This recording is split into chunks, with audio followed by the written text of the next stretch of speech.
divided by 105, the square root of 105. I mean, I can't always be their little girl.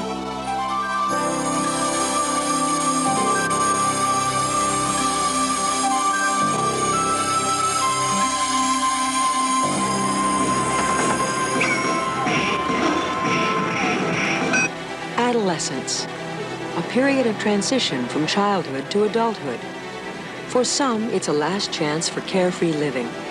For others, it's a time of turmoil, a time of pressures from family, peers, and community. While teenagers have much in common, each lives in unique circumstances.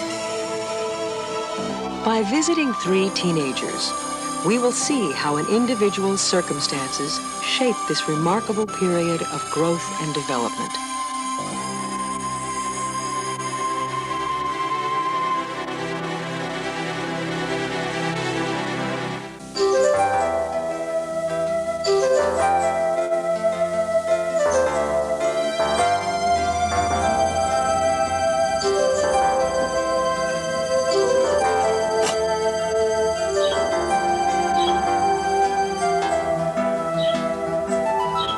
In the sanctuary of her room, 17-year-old Carla prepares to face another day and an ongoing battle.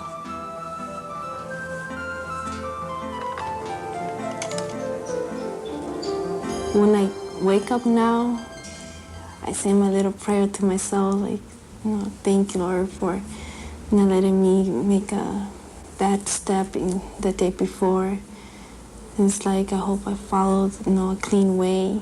And it's like, I go out there, and then if I have a perfect day, nobody tells me anything. It's like, I'm always smiling, I'm happy. It's like, yes, I made it one more day.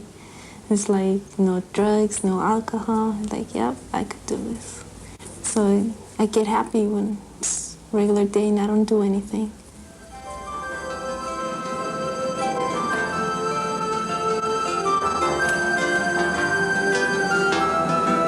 Drawing on inner resources, Carla weathered a difficult period in her life.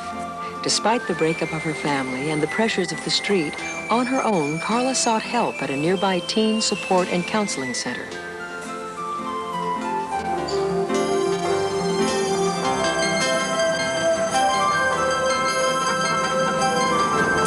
I think the turning point, unfortunately for a lot of kids, is when they hit the bottom, when they hit the absolute bottom, when they may have been really severely beaten up. They may have OD'd on drugs, ended up in the hospital, and just this utter hopelessness when they feel like they've gone so low that they can't go any lower, and that you either give up or you decide to change your life. I tried to straighten up without any help. But eventually I just kept failing and failing. I would think, yeah, I'm doing good on my own. I could handle it, But I couldn't. And then it took me a long time to realize you cannot do it on your own. You need somebody else to stand by you. So when you have cravings, you just keep yourself busy till they pass? Yeah. I read, I just sleep. But when I get those strong cravings, when I get real panicky, angry, I throw things around. And my mom's like, what's wrong? I go, nothing, leave me alone. And then it's like, I see the door, I go, I'm going out. And then it's like, right when I'm in the door, I'm like, no. And so you stop yourself? Yeah, my mom, my sister also, she's like, you having a craving? I go, yes.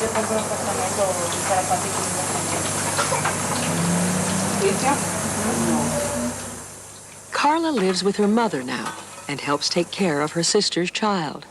Despite ongoing problems, she remains closely attached to family members. My brothers are great. They're wonderful. I mean, they're about the thing that mean most in my life to me. When they're in prison, they both are charged for murder because, my brothers, they're both gangsters. And then I don't know if they did or not, but it's like I still write to both of them. I still talk to them on the phone. Yeah, my father is like, before he had heavy drinking, and then he was never supportive to me.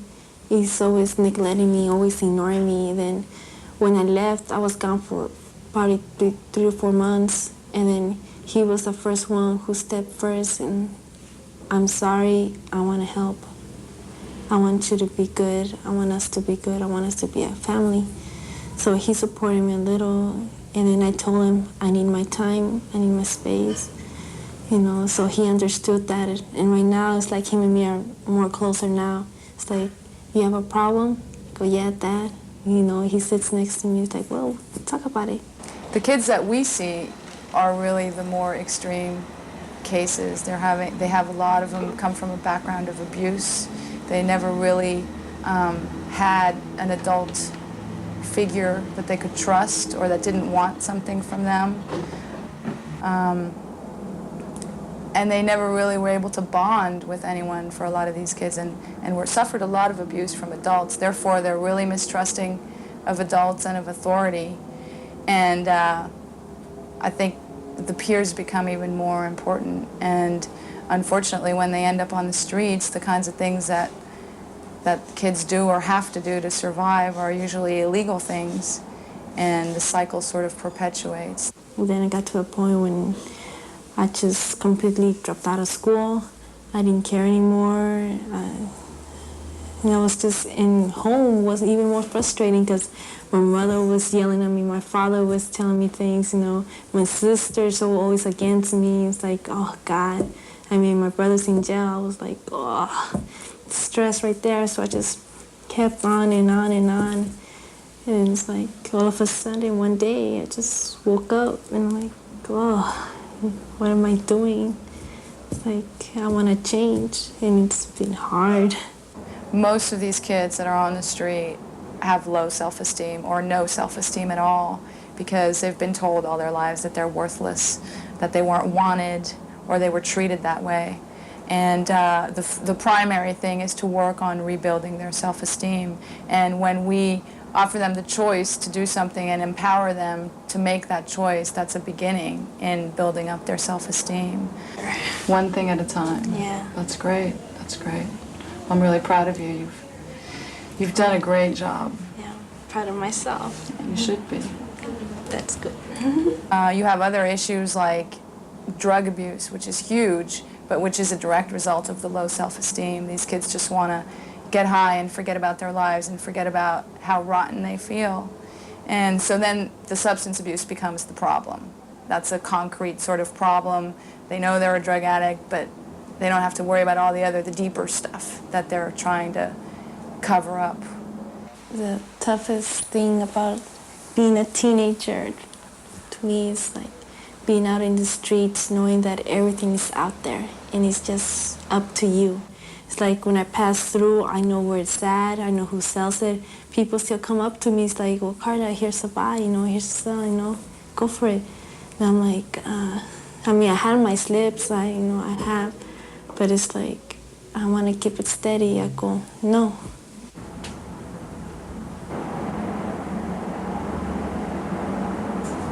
When I think of Carla, I think of a success story. She's one of the people who makes this job worth it. When a kid like that comes in and ends up reunifying and things work out, it feels really good. I always wanted to be an archaeologist since I was it's like probably 8 years old. I always wanted to be one. It's like that dream is always inside of me. It's like one day I'll go out there and travel and explore, you know, discover new things.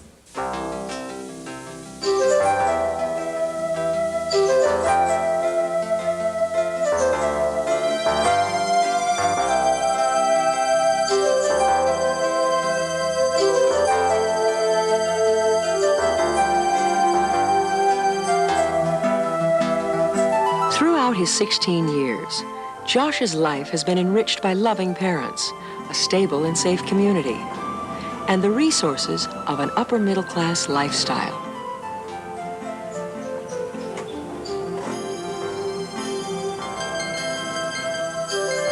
Joshua was a great kid growing up.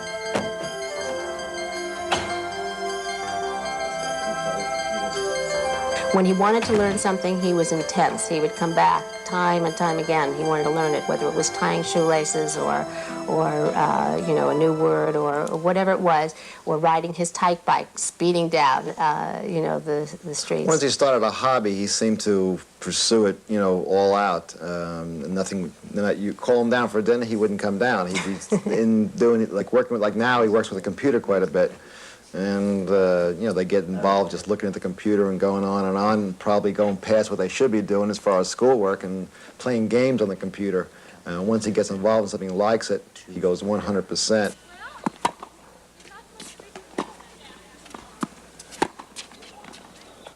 The success of his parents challenges Josh to do well in all arenas.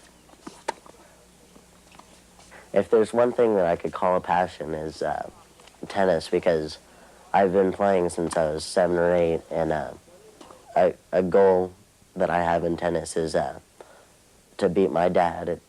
It seems as though I should be able to beat him, but when I get out there, he always makes amazing shots, so it's kind of hard. As he's grown up, I've seen him really develop into a pretty decent tennis player.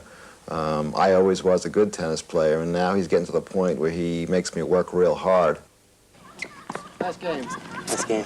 Nice try. Nice.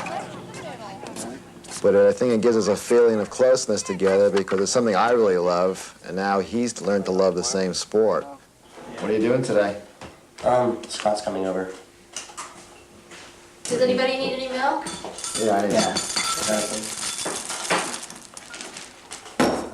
So what are you doing with him? Play tennis? No, he doesn't play tennis. We're probably just gonna play on the computer or whatever. I'd like him to have an interest in politics and to know what's going on, you know, outside of our area here, maybe world news or local news or whatever. The Olympics started yesterday. Did you get to see any of it? It's on the, like, downhill. You should see how fast I go. I go almost 100 miles an hour on the downhill. Yeah. It's pretty good. I saw a couple of the, 2 of the people that were supposed to win medals, they both fell. So. Oh, really? Yeah. The relationship between me and my parents is usually really good because I'm not really afraid to tell them anything good or bad. And that's, I mean, I think that's the way it should be because if you hide it from them, I know my mom would find out anyway, so I'd get in worse trouble.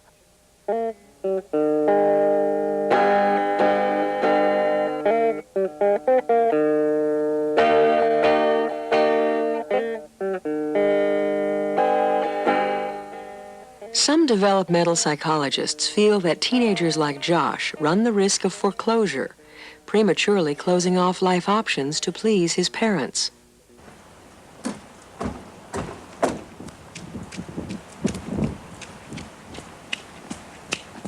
However, Josh's family also offers a supportive environment that encourages genuine concern for others. On this day, for example, Josh and his friends volunteer to work with children at a nearby homeless shelter. Hi. You got a couple of your friends with you Yeah. today. I'm Trevor. Hi, I'm Stuart. Stuart? This is Hal. Howard? Yeah, just Hal. Hal. Just Hal. But his cousin was very, very into the Red Cross and actually introduced him to the Red Cross, and then he just kind of really fell into something that he enjoyed very much and saw a different part of life that he really never got to see before. When we go to the homeless shelters, we go once a week for a month, and when we go there, we play with the kids, and it makes you feel like really good because you see that they have so little, so when you give them, when you show that you're interested in them, they become so happy. Did you get the 1,000 from that, just like the first number? I go to 12,000 then. Oh, so you round it, basically. Yeah. Okay. Now that I've been with the Red Cross for quite a while, that I have plenty of friends there, and I don't mind doing a Red Cross activity instead of doing something with my friends. She turned and started through the hollow log that lay across the stream. Suddenly, she stopped to listen. We've grown like pretty close a lot of people, a lot of friends in the Red Cross. Because I see them every month and sometimes even on the weekends. Most kids of that age, you know, more worried about their friends and what cars they drive and this type of thing. And which he does that also. But I think at least percentage of them, you know, shows a little bit of caring from other people. Because I was at a awards banquet a couple months ago, and there was a person there that had a 65-year Red Cross pin, and the feeling inside them was probably really good when they got that pin. So who knows, maybe I'll get that pin too.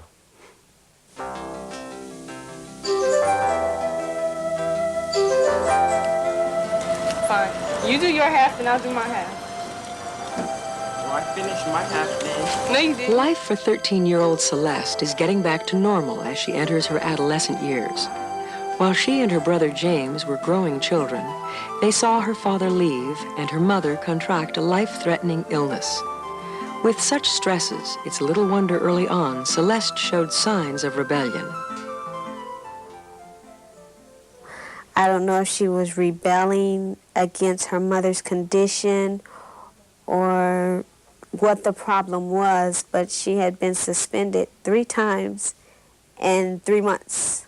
And this is a person who gets practically straight A's in school. It was just so strange that she just kept getting suspended. Alarmed, Celeste's mother sought help from a community outreach program for girls.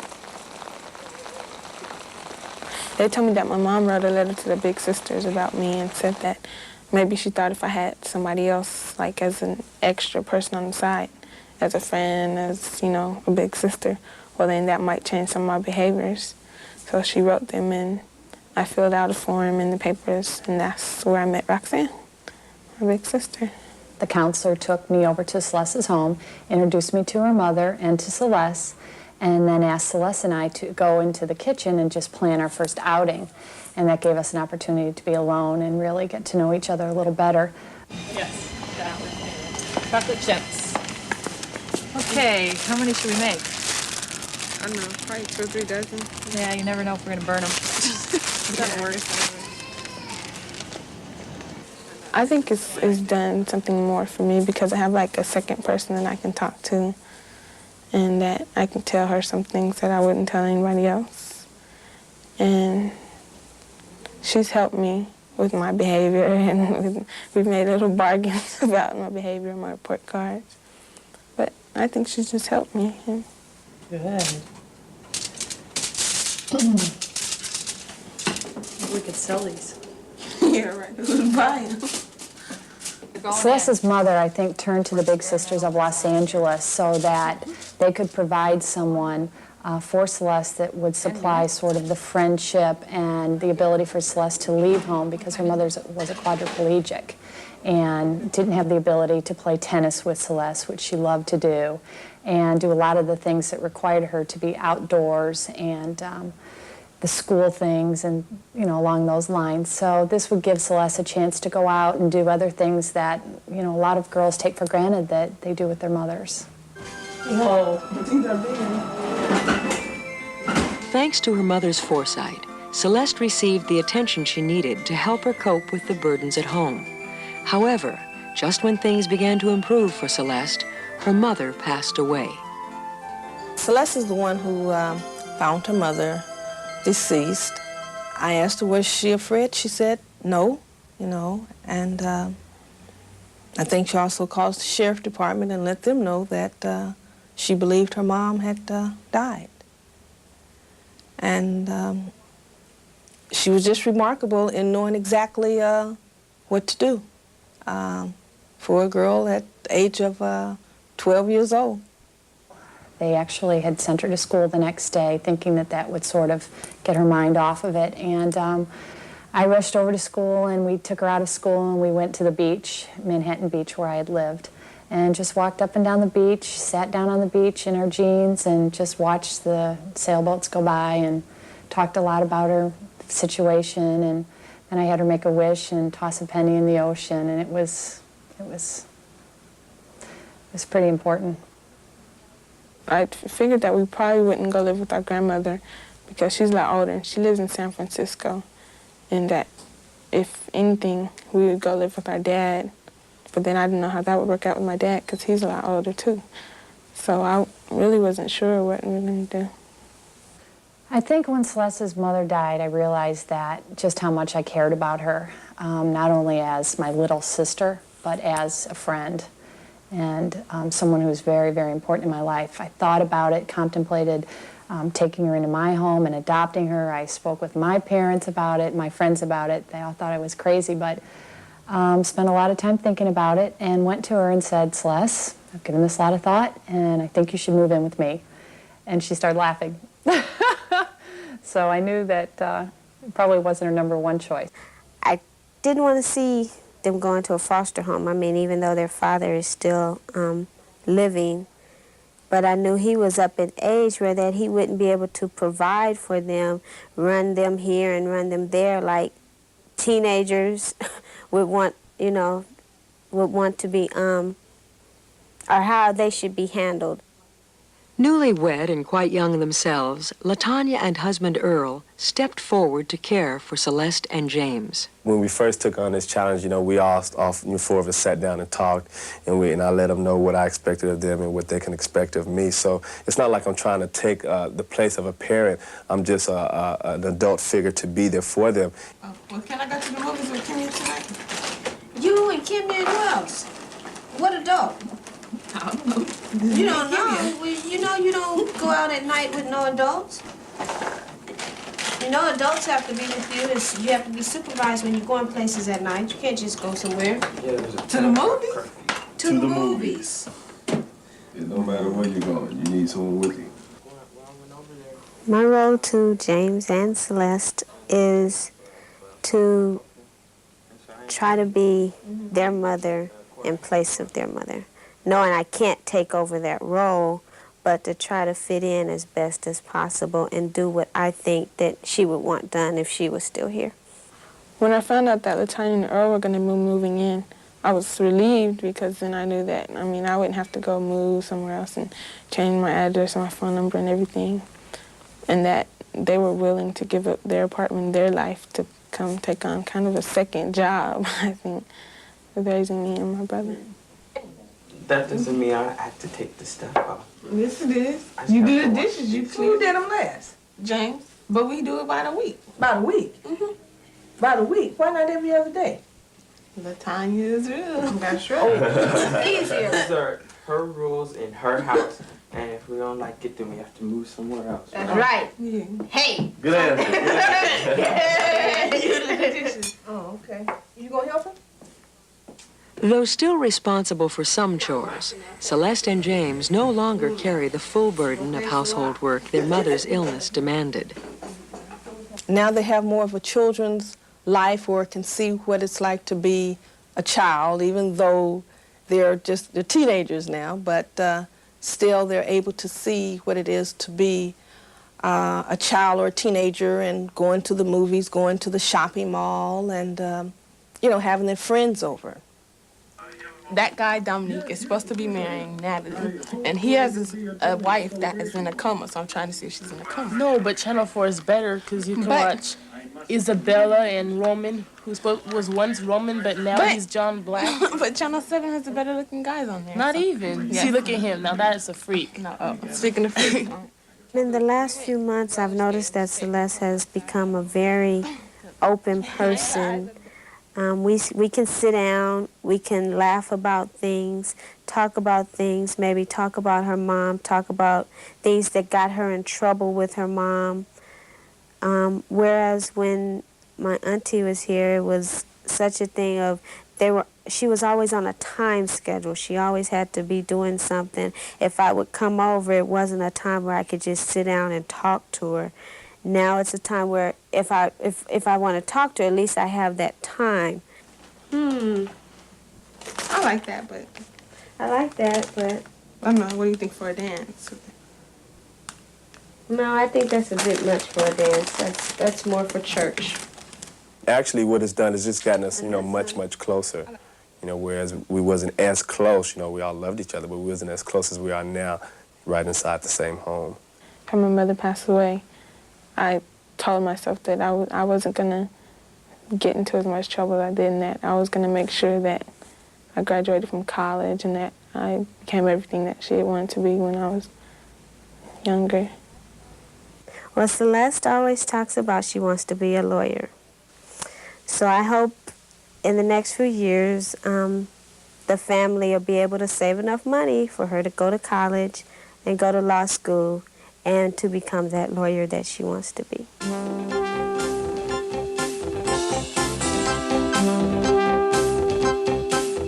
Three teens, three different lives, each coping with the circumstances life presents them.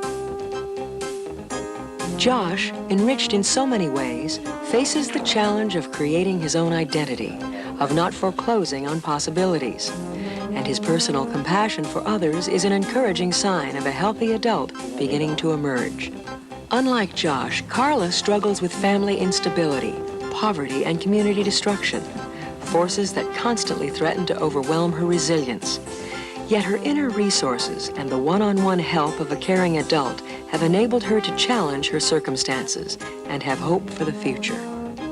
Though materially secure and surrounded by loving friends and family, Celeste found herself coping with possibly the severest stress a teenager could face, the illness and death of her mother. But thanks to the availability of family support, Celeste has been able to go on and experience a more normal life. In the lives of all teens, unique circumstances offer both advantages and challenges in these, their last years as children.